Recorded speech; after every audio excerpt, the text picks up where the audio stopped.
Next, we're going to look at options for viewing your artwork. So when we open a file in Illustrator, it automatically opens in the preview mode, which means we see it as it's intended to print. We see the colors and everything as it would print.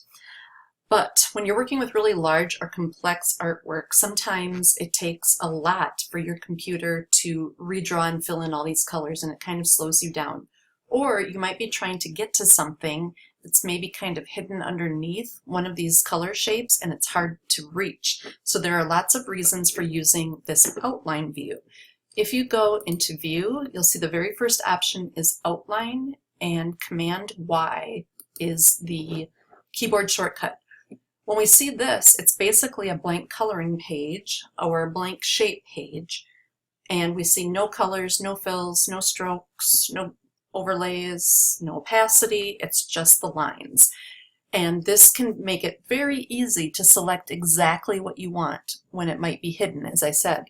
So Command Y or Control Y on a PC is a toggle button, meaning you use it to turn it on or off. So you just go back and forth.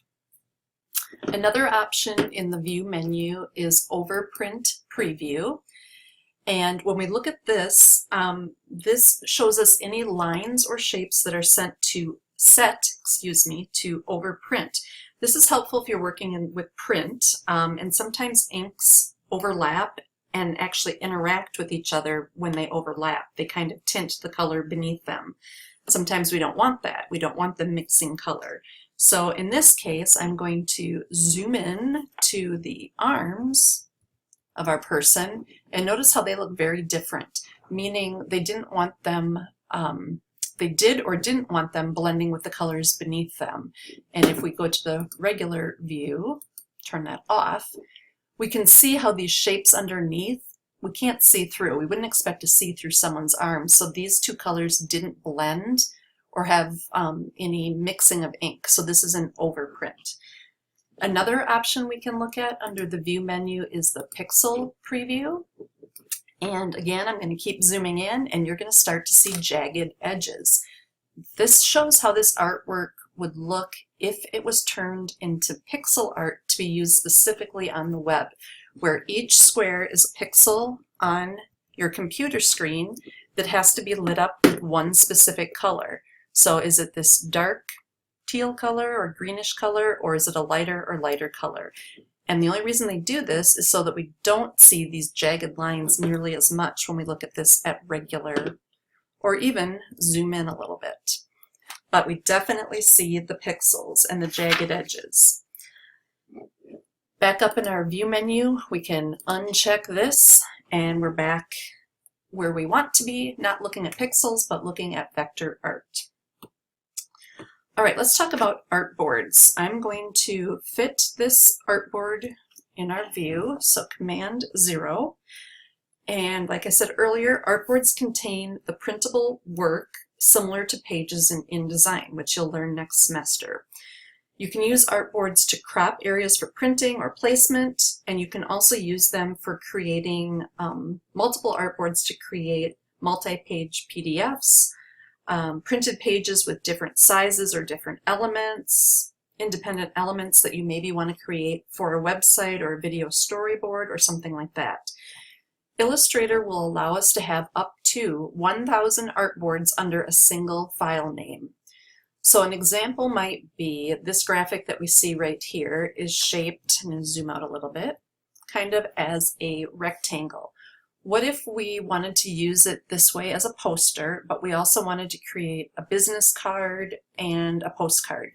Those would be different size artboards, and we could make those. We'll see that in a minute. They would show up right here to the right, and then we could still save this file with a logical name. If your client was the Real Company, R-E-E-L, like for fishing, you could call it Real Graphics or Real Company postcard graphics, and inside of it would be 3 different artboards with 3 different physical sizes, rather than having 3 actual files, as in the Real Company poster, the Real Company business card, the Real Company postcard. Those would be 3 different files taking up space on your computer. So artboards are really helpful. We are going to open a new document. So File, Open, or Command letter O, Control O from a PC. And we're going to navigate back to our Illustrator book files, and we're going to open the Start To file. And this is a file they've created for us with a few artboards. So I'm in a view that's zoomed out, and I'm going to do Command Option 0, and that shows all the artboards fit to my space without all that extra blank space around. So we can see that we have 2 artboards. They share some of the same graphics, they share some of the same colors, they have some things in common, and we can easily drag and drop from one to the other. Whereas if this were 2 separate files, it would be a little bit more work. All right, so this is a fit all in the window, what we just did. And just to remind you, if you're having a hard time remembering shortcuts, which definitely happens at the beginning, fit all in the window is this Option Command 0 or Alt Control 0 on a PC. All right, the artboards in a document can be arranged in any order, orientation, or artboard size, and they can even overlap if you wanted to do that. So with our selection tool, the top one, we're going to click to select the group of plants in the lower right corner. So down here, click on that, and you can see that it's a bunch of different shapes that have been grouped together. And in our Properties panel, we see the word group, not path or object, so we know that it's a group. And we do see our bounding box around it. Now that we have this selected, when we say Fit Artboard in Window, Command 0, it's going to choose the live artboard only. It's going to know to leave the other artboard alone and just zoom in on this artboard. We also have an artboard navigation area down here in the lower left corner in our status bar. And we can see that if we click on this down arrow, it's going to show us how many artboards there are and what they've been named. And in this case, they have the default name of Artboard 1 and Artboard 2. We also see a back arrow, meaning we can go to Artboard 1 or we can go to Artboard 2 right from here as well. If we had 7 pages, we could jump to the last page using this option. All right. We're going to deselect this artwork, so click away from it or click in the dark gray area to deselect, and then we're going to choose Artboard 1. Actually, we're going to use our Properties panel. There's so many different ways to do this. In all of our Adobe software, there are literally 2 to 5 ways of doing everything. So it really boils down to what you're comfortable with and what's fastest for your workflow. Typically going up here and using a menu or switching tools is the slow way. Using keyboard shortcuts or panels is faster. So let's let's just look over to the right to our Properties panel. And we also see that we have artboards here as well. And we're on Artboard 2 right now, and we can use the forward and backward to go from Artboard 1 to Artboard 2 from our Properties panel as well. So we can do it down here, or we can do it from the Properties panel up here on the right. Another option that we have is an entire panel called Artboards. And to get to that, because it's not showing right now, we have to go to our Window drop-down and choose Artboards.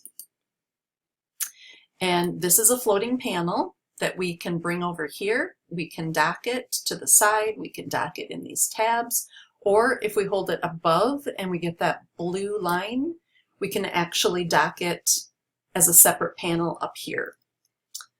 In our Artboard panel, we can double click on Artboard 1 to rename it, or we can double click on the number 1 to bring it live in our screen. So double clicking on number 1 brings Artboard number 1, double clicking on 2 brings Artboard number 2. Notice from here we also see some more details. Like I said, we could rename them here, but we also see the orientation of this artboard.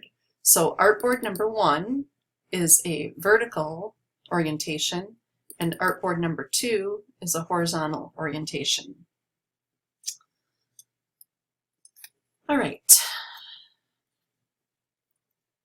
If we wanted to get rid of this, we can pull it out. And when they're free floating, we can close them.